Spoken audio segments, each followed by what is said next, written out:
Au nom du Père, du Fils et du Saint-Esprit. Amen. Mes frères et sœurs, nous célébrons ce soir la fête de Saint Albert le Grand, un des plus grands scientifiques et esprits du XIIIe siècle. On a même souvent, dans la mentalité occidentale actuelle, oublié qu'Albert le Grand est avant tout prêtre, religieux dominicain, évêque et saint. Car sa science a tellement marqué le XIIIe siècle qu'il est devenu encore maintenant une des figures incontournables de l'esprit scientifique, de l'esprit universitaire. Et il est toujours cité en référence. Saint Albert le Grand est aussi assez important dans l'histoire de l'Alsace, où se trouve notre église. Et je vais venir un peu plus tard sur ce point-là.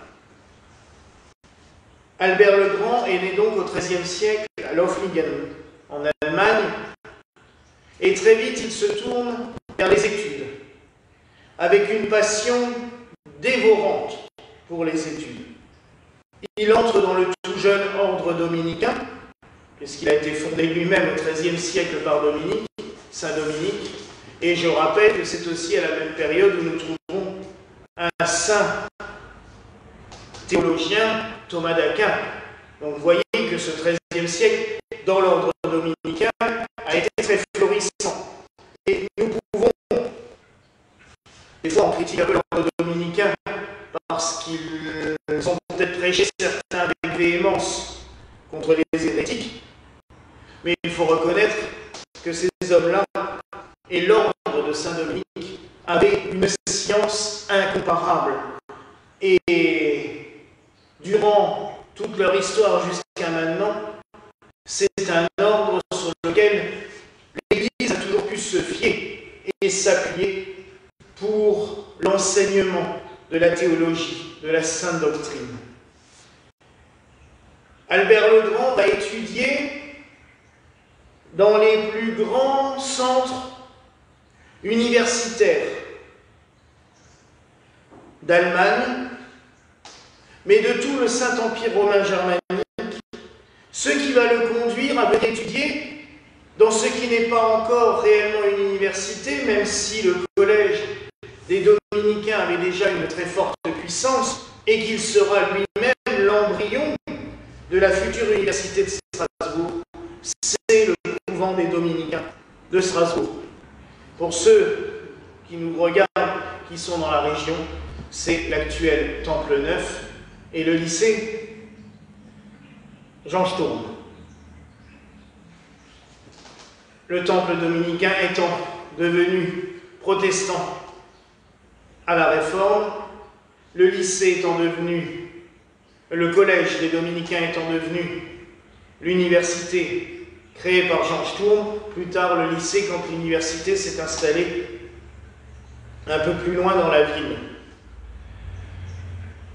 À Strasbourg, il va rencontrer des gens comme Erasme, Tolère, les mystiques rénans, comme Ruhlmann Merswin. Toute cette effervescence mystique du XIIIe siècle que l'on trouve tout au long de la vallée du Rhin. Je rappelle que c'est cette effervescence mystique du XIIIe siècle qui va nous donner aussi une sainte que j'affectionne particulièrement, Sainte Hildegarde de Bingen, à 200 km d'ici. Il va s'imprégner de tout cela. Et si on parle d'Albert le Grand comme d'un grand enseignant, d'un grand scientifique, il a aussi ce côté mystique. Et c'est peut-être cela qu'on a oublié avec le temps. Quand on lit les textes de prière qu'il a écrits notamment à la Vierge Marie, il y a un élan exceptionnel. Il puise presque toute sa science dans la méditation de la vie de la Vierge Marie. Alors on pourrait dire, mais c'est n'importe quoi. Et des esprits scientifiques actuels diraient, la science doit se baser sur des faits. Et pourtant, on remarque bien au cours de l'histoire que souvent, des grands scientifiques ont cherché leur inspiration et ont obtenu la réponse à leurs questions dans les mystères de l'univers et dans la contemplation de l'histoire sainte. Cela n'empêche pas qu'après, ils étayent leur théorie avec des faits. Mais l'intuition vient bien de quelque part, et c'est souvent l'Esprit Saint qui les a guidés. Albert le Grand va être tellement réputé pour son enseignement qu'on va le nommer évêque de Ratisbonne. Situation qu'il va accepter, mais au bout de 3 ans, il va renoncer à l'épiscopat de la ville de Ratisbonne. Il restera évêque toute sa vie, forcément, puisque c'est indélébile, mais il renonce à sa juridiction sur la ville de Ratisbonne, non pas qu'il n'y arrive pas, mais parce qu'il préfère nettement l'enseignement. Cela ne l'empêchera pas de parcourir l'Europe pour enseigner, puis en même temps, à l'occasion, en tant qu'évêque, procéder à des cérémonies épiscopales, et on va le retrouver quelques années après à Sélestat, où en tant qu'évêque, il va consacrer la chapelle des chevaliers de l'ordre de Saint-Jean, qui existe toujours, la commanderie existe toujours, c'est l'office du tourisme de la ville, mais il y a bien marqué à l'entrée que ce lieu a été consacré par l'évêque Albert de Ratisbonne. Donc vous voyez, mes frères et sœurs, à quel point il a marqué notre région. Et pour cela, je vous raconterai encore une petite anecdote, parce que c'est peut-être, en ce moment, j'ai beaucoup à parler du fait de sauver du patrimoine et de le conserver. Il y a une dizaine d'années, même peut-être 15, oui, on n'était pas encore installé ici, donc ça doit plus faire plus 15 ans que 10 ans.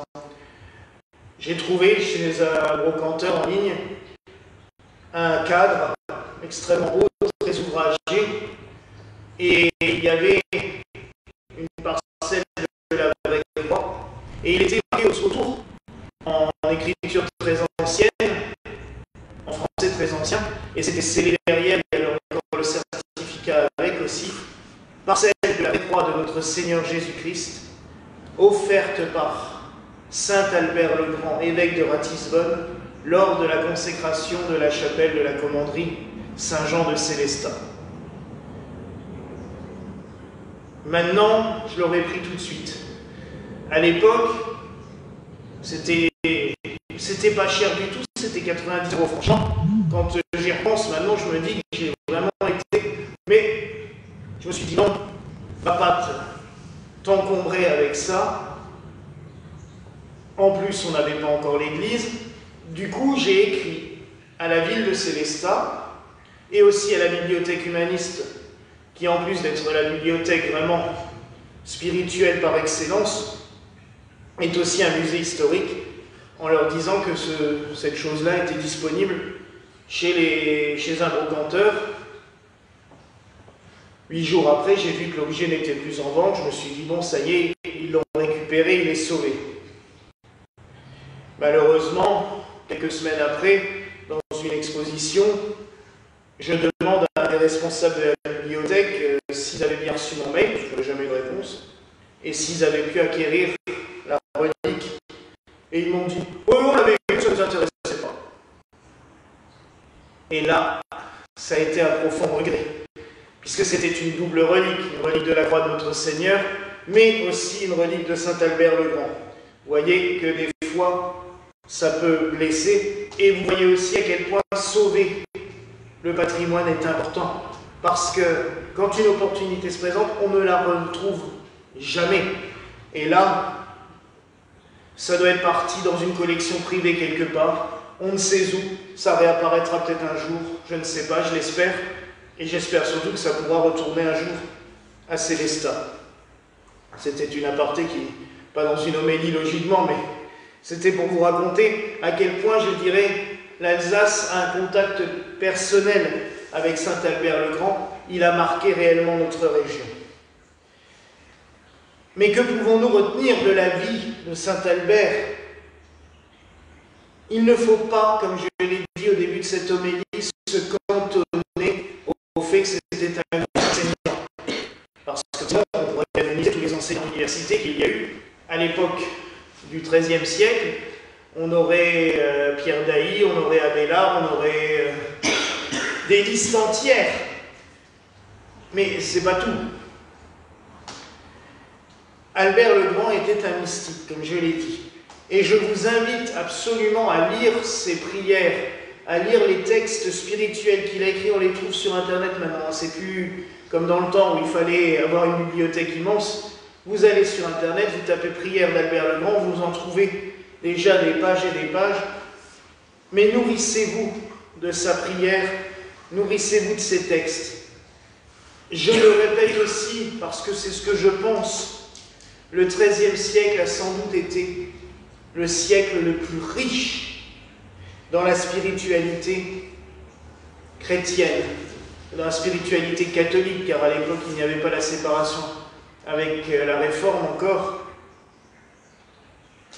donc dans la spiritualité occidentale. Ce siècle a laissé les plus belles pages, les plus beaux saints, même des coutumes qui sont maintenant totalement empreintes de spiritualité, qui sont, je ne sais plus comment dire, qui sont le fondement même, je dirais, de notre foi et de nos pratiques, datent de cette époque-là. Un détail, l'élévation de l'hostie et du calice pendant la messe vient de ce XIIIe siècle, parce que c'est là qu'on a commencé à affirmer avec encore plus de ferveur l'adoration au Saint-Sacrement, qu'on a voulu lutter contre toute hérésie qui pouvait nier la présence réelle du Christ dans le pain et le vin sur l'autel, le pain et le vin consacrés. Ce XIIIe siècle qui a vu Hildegarde, qui a vu Saint-Dominique, qui a vu Albert le Grand, qui a vu Saint-François, Sainte-Claire, Sainte-Agnès, la sœur de Sainte-Claire que nous célébrons aussi aujourd'hui, Sainte-Julienne de Liège, tous ces grands mystiques qui ont baigné ce siècle, je vous invite à l'étudier, à prier tout ce qui est issu de ce siècle, car c'est vraiment, je pense, une des grandes richesses de l'Église.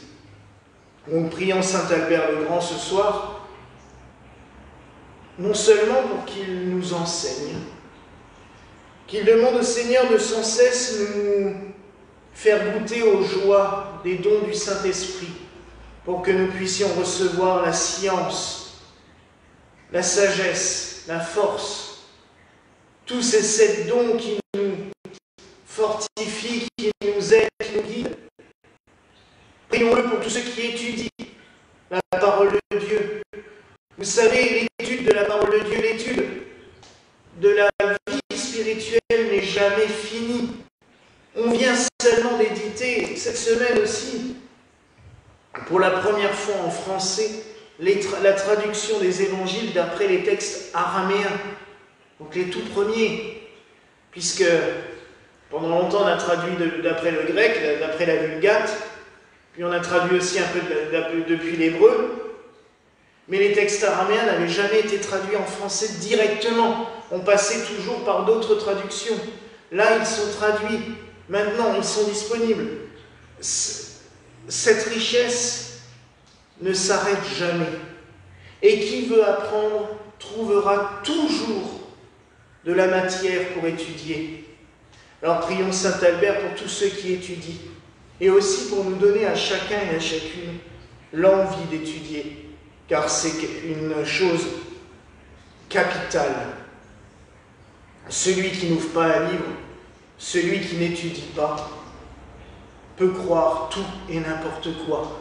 Et on le voit maintenant avec tous les scientifiques de canapé, comme j'appelle ça, qui, parce qu'ils ont vu une vidéo, sont persuadés de tout savoir.